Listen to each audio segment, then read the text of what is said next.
Hola, buenos días. Mi nombre es Federico Carini. Voy a acompañarlos en esta breve introducción al manejo de la vía aérea e intubación orotraqueal. Yo soy médico de terapia intensiva, trabajo en el Hospital Italiano de Buenos Aires. Además, me desempeño en este periodo como el director del Comité de Analgesia, Sedación y Delirium. Les agradezco a los organizadores del curso por la invitación. Y bueno, vamos a comenzar entonces.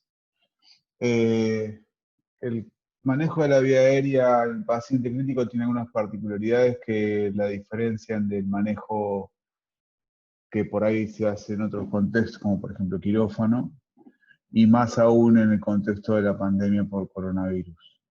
El, el Ministerio de Salud de la República Argentina tiene recomendaciones con respecto al manejo de la vía aérea. Esto lo hemos discutido en presentaciones previas de la Sociedad Argentina de Terapia Intensiva. En definitiva, el resumen es que necesitamos asegurar que el manejo de la vía aérea sea por el personal más experimentado para de esa manera reducir el riesgo de intentos frustros que aumentan la aerosolización de virus en pacientes COVID positivos. Siempre debe ser con nivel de protección 3. Esto es protección con, como mencionamos, repelente, guantes, máscara de 95, gafas, protector facial. Cofia, eso queda a elección de cada uno. Evitar el bolseo en la medida de lo posible, que ahora lo vamos a discutir también, y utilizar siempre filtros con filtro para virus. Vamos a hacer mucho hincapié en el uso del equipo de protección personal, esto es clave. La colocación del equipo de protección personal sigue los pasos que vemos aquí: higiene de manos, colocación del camisolín, colocación del barbijo, que en nuestro caso va a ser de 95, las gafas y la protección facial y los guantes comunes. Este paso es importante hacerlo bien, sin duda que es crítico, pero el riesgo mayor de contaminación y por ende contagio es en el retiro del equipo de protección personal. Y aquí tenemos que poner mucha atención.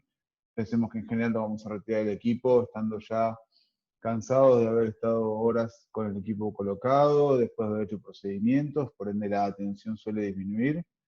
Es fundamental tener muy presente eso al momento de retirar el equipo. Comenzamos retirando el camisolín, vemos que lo vamos enroscando hacia adelante, se descarta en bolsa roja, retirar guantes y descartar en bolsa roja, se lava las manos. Una vez lavadas las manos, me coloco guantes nuevamente, me retiro la antiparra, me retiro el barbijo, la antiparra hay que limpiarla con el líquido que se haya definido en cada lugar, y finalmente higiene de manos nuevamente. Con respecto a la vía aérea, el mensaje más importante es con protección adecuada y siempre secuencia rápida de intubación. Secuencia rápida de intubación incluye analgesia, sedación y bloqueo neuromuscular en ese orden. En Argentina, este es un trabajo del año 2016, hecho por profesionales del Hospital San Martín de la Plata. Vemos que como premedicación a la cabeza se usaba fentanilo, como inductores midazolam a la cabeza, propofol casi muy poquito porcentaje, y relajantes musculares. Vemos que la cabeza se usaba colina, pero lo importante acá, lo preocupante es que casi 6% no utilizaban bloqueante neuromuscular. La secuencia rápida de intubación, este es un trabajo de Eduardo Palencia Rejón del 2008, presentado en MISIUC. El esquema simplificado de secuencia rápida de intubación es planificación y preparación, el momento inicial donde yo me aseguro que tengo todo el equipo necesario. Una vez que tengo todo el equipo necesario, los roles están definidos, esto está explicado en detalle en el apunte que tienen también a disposición en este curso, pero habiendo definido todo esto, paso a la preinducción, ya en la cabecera del paciente, el operador que va a hacer la vía aérea, los roles definidos, la configuración dentro de la habitación ya preparada. La preinducción, siempre con preoxigenación. En el caso de pacientes con coronavirus está contraindicado la utilización de presión positiva, así que se va con cánula nasal hasta 4 litros o con máscara reservor hasta 4 litros, y con eso lograr la mejor oxigenación posible. Recordemos siempre que una buena preoxigenación me permite tener una fase de apnea segura más prolongada en general. Considerar si falta premedicación. La premedicación se recomienda en caso de pacientes con mucha ansiedad o con agitación. Me va a permitir que esta fase previa sea lo más adecuada posible para el equipo y para el paciente. Una vez que está todo listo, pasamos a la fase de acción, a la fase de apnea, momento en el que yo le voy a administrar la inducción con sedantes y paralíticos al paciente, y el paciente dentro del minuto de haber iniciado esta fase de apnea debería estar en plano adecuado de sedación y bloqueo neuromuscular para yo poder pasar el tubo traqueal de manera segura. Y finalmente la comprobación de la posición del tubo, es decir, el tiempo de apnea ideal con la secuencia rápida de intubación es 1 minuto o un poquito más. En una secuencia tradicional, uno por ahí administraría el sedante, esperaría que haga efecto, administraría el bloqueante, y eso puede llevar 3, 4, 5 minutos de fase de apnea intermitente. En este caso nosotros queremos evitar eso. ¿Por qué queremos evitarlo? En primer punto, porque pacientes con neumonía grave, que es el que nos atañe en este caso, tiene poco tiempo de reserva de oxígeno para el periodo de apnea que estamos hablando. Segundo caso, muchas veces no sabemos el estado de ayuno, entonces pacientes que tienen contenido gástrico y uno les administra versión positiva con bolsa máscara, tiene más riesgo de broncoaspiración. Y tercer punto fundamental, queremos evitar tener que bolsear al paciente para reducir el riesgo de aerosolización, porque sabemos a ciencia cierta que la aerosolización en este procedimiento es muy grande y por ende el riesgo de contagio es muy grande. Por eso se recomienda fuertemente la secuencia de rápida intubación. Los checklists nos permiten, en el caso de procedimientos complejos como es la intubación orotraqueal, no saltearnos ningún paso que sea clave para ese proceso. Entonces, este checklist que lo tienen también a disposición en el apunte, que es importante tenerlo al lado de la cama del paciente, nos permite centrarnos primero en la evaluación inicial, en definir qué insumos vamos a necesitar, qué equipamiento vamos a necesitar, y el plan, que va a ser un plan A, si todo está bien y funciona perfecto, y si no, tengo un plan B definido para el cual tengo todo preparado también, y tengo un plan C y tengo un plan D, que es el abordaje quirúrgico de la vía aérea. Tengo las drogas para el momento de la intubación, pero también tengo que preparar las drogas para el después. En el previo, fíjense que hacemos mucho hincapié en evaluar si hay un predictor de vía aérea dificultosa. Esto me permite prepararme tanto en el equipamiento como en el operador que va a encargarse de la vía aérea. Si existe compromiso de riesgo fisiológico, pacientes en shock, pacientes con hipoxemia. Haber avisado a todo el equipo, no empezar un procedimiento sin que todo el equipo esté al tanto que está haciendo un procedimiento en un paciente. Monitoreo, todos los insumos que voy a necesitar, que estén disponibles en la habitación. Esto cobra aún más relevancia en el paciente con coronavirus porque va a estar aislado en una habitación y yo no voy a poder salir corriendo a buscar el equipo si no está en la habitación. Tengo las drogas, tengo las vías de acceso. Sería poco prudente comenzar un abordaje de vía aérea si no tengo asegurada, por ejemplo, una vía periférica. Los roles, esto es clave también, tienen que estar, idealmente haberse preparado y entrenado previamente, pero al menos en ese momento tiene que estar definido claramente quién se encarga de la vía aérea, quién se encarga de las drogas, quién se encarga del equipamiento, quién va a ser el corredor que va a ir a buscar las cosas si excepcionalmente me faltase algo para el procedimiento que quiero hacer. Optimizar la posición del paciente y todo el entorno, y recién ahí proceder. Con respecto a la posición, es fundamental esto que ven aquí en el cuadro a la derecha, de recordar que si bien hay algunas discusiones en cuanto a imagenología más actualizada, respecto a que esto no sería tan así, pero el modelo tradicional es que tenemos 3 ejes, el eje de la boca, el eje de la faringe y el eje de la tráquea, y que alinearlos a los 3 ejes nos va a permitir un mejor abordaje de la vía aérea, y para eso es fundamental la posición del olfateo. En pacientes obesos mórbidos esto es más importante aún, pero en pacientes incluso con contexturas físicas más longilíneas, vemos que también la posición del olfateo permite un mejor abordaje de la vía aérea, y lo que yo estoy buscando es que haya un alineamiento entre la punta de la nariz y el esternón, más o menos lograr ese nivel. No quiero que la cabeza quede así, quiero que quede alineado si es posible el olfateo. La premedicación, como dijimos, busca solamente bajar un poco el nivel de agitación del paciente. Para eso uso una dosis baja de fentanilo o una dosis muy baja de midazolam. No estoy en fase de inducción aún, no quiero con esto generarle sedación al paciente, quiero simplemente, en caso de que sea necesario, calmarlo para el momento previo, mientras estoy preparando todo para la intubación. ¿Con qué drogas contamos sedantes? Aquí nos vamos a detener un poquito más. El primero que aparece en la tabla es el etomidato, que es una droga relativamente nueva en Argentina. Es la droga que más se utiliza en secuencia rápida de intubación en Estados Unidos, por ejemplo. La dosis es 0,3 miligramos kilo, también es un derivado de las benzodiazepinas, pero a diferencia del midazolam, que es la otra benzodiazepina que usamos nosotros, demora 30 segundos nada más en hacer efecto, es muy rápido el inicio de acción, es muy corto el tiempo de acción también, o sea, yo sé que en 5 minutos, una vez pasar el etomidato, no tengo más efecto, con lo cual tengo que garantizar la sedación posterior. Tiene un buen perfil de estabilidad hemodinámica, a diferencia de lo que pasa, por ejemplo, con el propofol. Y la gran contra que tiene el etomidato es que por su configuración genera inhibición completa de la síntesis de cortisol hasta 12 horas después de administrado. Y si se usase en infusión continua, que no se debería y que es una contraindicación, puede generar insuficiencia suprarrenal. Por eso en pacientes con shock séptico o con sospecha de sepsis es una contraindicación relativa y probablemente deberíamos optar por otra droga.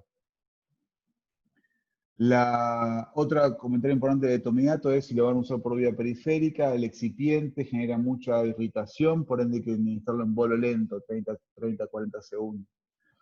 Ketamina es una droga también de rápido inicio de acción, la dosis es un poquito más alta de la que figura aquí, entre 2 y 4 miligramos kilo para asegurar una adecuada sedación. Recuerden que la ketamina genera lo que se conoce como sedación disociativa, o sea que el paciente puede tener movimientos, puede incluso pestañear, puede emitir algún sonido, pero si ustedes administraron la dosis que dijimos 2 a 4 miligramos kilo, no va a tener recuerdo de lo que está pasando, va a estar adecuadamente sedado y analgesiado a pesar de esa disociación aparente. Está contraindicado en pacientes con patología coronaria severa porque genera un estímulo simpático muy intenso, puede generar taquicardia, puede generar hipertensión, y en pacientes con hipertensión intracraniana probablemente no sea la droga de elección para la intubación, aunque algunos trabajos recientes también un poco ponen en duda esto. Propofol, que es el que más utilizamos probablemente en Argentina en la actualidad, es 1 a 2 miligramos kilo de dosis de inducción, también es muy rápido, genera mucho efecto hemodinámico, por ende, en pacientes con shock probablemente deberíamos utilizar ketamina. Y el midazolam, finalmente, esta es la dosis, normalmente usamos entre 0,3 y 0,4 miligramos kilo para inducción, tiene un inicio de acción muy lento, casi 2 minutos. Es bueno porque me da mucho tiempo post-intubación para sedación, por ende, si yo quisiera usarlo para eso es más adecuado, pero para la secuencia rápida de intubación es una mala idea porque dijimos inicialmente que queríamos en un minuto resolver el abordaje de la vía aérea.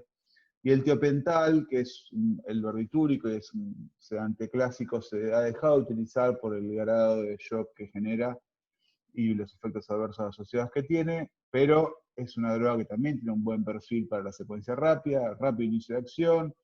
En pacientes con hipertensión intracraniana es ideal porque baja la presión intracraniana, y esta es la dosis. Ya les digo, estaría en tercera línea hoy, probablemente la primera línea estaría en etomidato, ketamina, propofol, segunda línea midazolam, tercera línea tiopental. Dijimos el etomidato entonces, hipnosis muy rápida, inhibe el eje adrenal, y la dosis de inducción de 0,2 a 0,4 miligramos kilo. La ketamina es un derivado de la fenciclidina, es lo que les decía antes de que produce hipnosis disociativa, y un efecto adverso muy frecuente es el mal despertar, la psicosis del despertar, pero en el caso de estos pacientes, como posteriormente van a quedar con sedación, y eso va a generar amnesia del evento, no es un riesgo en pacientes que van a quedar con sedación posterior, 2 a 4 miligramos kilo la dosis. Propofol, muy rápido inicio de acción, mucho impacto hemodinámico, por ende es importante tenerlo en cuenta y en pacientes con shock intentar buscar otra opción y tener en cuenta que si lo voy a utilizar es probable que sea importante tener un rescate de fenilefrina a disposición. Midazolam, lo que dijimos antes con respecto a que demora en empezar y dura más tiempo, y esta es la dosis. Tiopental, última línea, muy rápido inicio de acción, mucho impacto hemodinámico y efectos adversos que lo han relegado en la lista de opciones deseables en cuanto a sedantes. Analgésicos, dijimos morfina o fentanilo. Si voy a usar ketamina no hace falta que use opioides, si no tengo que usar un opioide antes. Entonces la secuencia rápida es analgésicos, sedantes y bloqueante neuromuscular siempre. Los bloqueantes, los dos que vamos a mencionar más en profundidad son succinilcolina y rocuronio. Succinilcolina es, como vimos al principio, el más utilizado en Argentina, 1 a 2 miligramos kilo por vía endovenosa. Actúa muy rápido, se van a dar cuenta que el efecto, como es un bloqueante neuromuscular despolarizante, el efecto se ve porque lo que hace es fascicular el paciente. Recuerden que el último músculo siempre que se bloquea es el diafragma, por ende no confíen solamente con que ya fascicularon los brazos, sino que denle tiempo a la droga. Lo mismo pasa con el rocuronio. El rocuronio, que es un bloqueante neuromuscular no despolarizante, no van a haber fasciculaciones, pero sí van a tener un progresivo bloqueo neuromuscular. Denle el tiempo, es 1 minuto de inicio de acción, para asegurarse de que el paciente no va a toser en el momento de la laringoscopía y por ende ahí tengo más riesgo de broncoaspiración y de tosolización. Los dos actúan muy rápido, dentro del minuto ya actuaron. La ventaja del rocuronio es que tiene más tiempo de acción total, la succinilcolina a los 6 minutos se acabó el efecto, y el rocuronio puede durar hasta media hora, 40 minutos. El pancuronio es una mala idea en la secuencia rápida, porque lo mismo que pasaba con el midazolam en los sedantes, demora mucho en empezar a actuar. Entonces yo tengo, entre que administro la del sedante o el bloqueante hasta que empieza a actuar, tengo un periodo de tiempo muy largo donde tengo que asegurar la correcta oxigenación y para eso lo tengo que bolsear al paciente. Con respecto a la preparación y el equipamiento, tenemos que considerar los factores de riesgo, como dijimos antes, para que la vía aérea pueda ser potencialmente complicada. El equipo que vamos a necesitar, más que nada el equipo de protección personal, y todo el equipamiento instrumental cerca de la cama del paciente. Este es el algoritmo que también lo tienen en el apunte y que está bueno para tenerlo al lado de la cama del paciente. Aquí resumimos todas las drogas sedantes, analgésicas y los bloqueantes neuromusculares, el rescate de fenilefrina. La fenilefrina está contraindicada en pacientes con neuropatías severas. Es un agonista alfa puro, por ende lo que hace es corregir el efecto de vasoplejía que producen los sedantes, y la dosis es de 100 a 200 microgramos por rescate. La ampolla viene de 10 miligramos, por eso la dilución que indicamos aquí. La dosis, si son 100 microgramos, es una centésima parte de lo que tiene la ampolla. Entonces, la preoxigenación, la administración de drogas, plan A, plan B y plan C. Esto es adecuado al contexto de COVID, donde videolaringoscopía es la primera elección por el operador más experimentado. Siempre en un paciente con coronavirus, este debería ser el estándar de cuidado.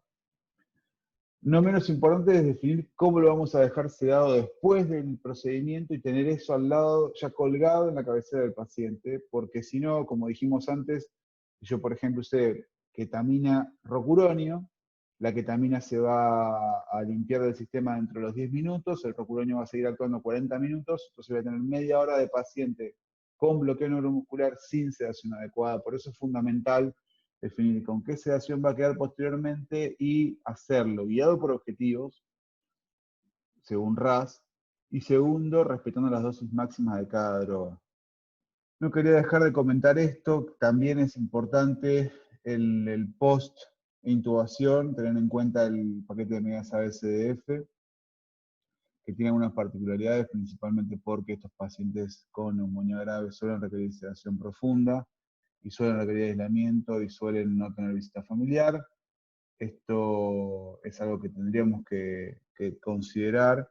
Y con respecto al algoritmo posterior, en pacientes que van a sedación profunda, como es el caso de esta población, uno tiene que utilizar un sedante con opioide de infusión continua para asegurar la analgesia adecuada, y recordar rotar el propofol en caso de que se mantenga durante un periodo prolongado. Con esto hemos repasado toda la secuencia rápida de intubación, estrategias, drogas, trabajo en equipo y los roles. En el campus tendrán a disposición el apunte donde resumimos esto. Les recomiendo fuertemente que lean la guía británica de secuencia rápida de intubación de 2018, donde también se discute muy en profundidad cada uno de estos pasos. Y cualquier duda que tengan, nos vemos en el foro para poder ayudarlos. Les dejo un saludo y gracias.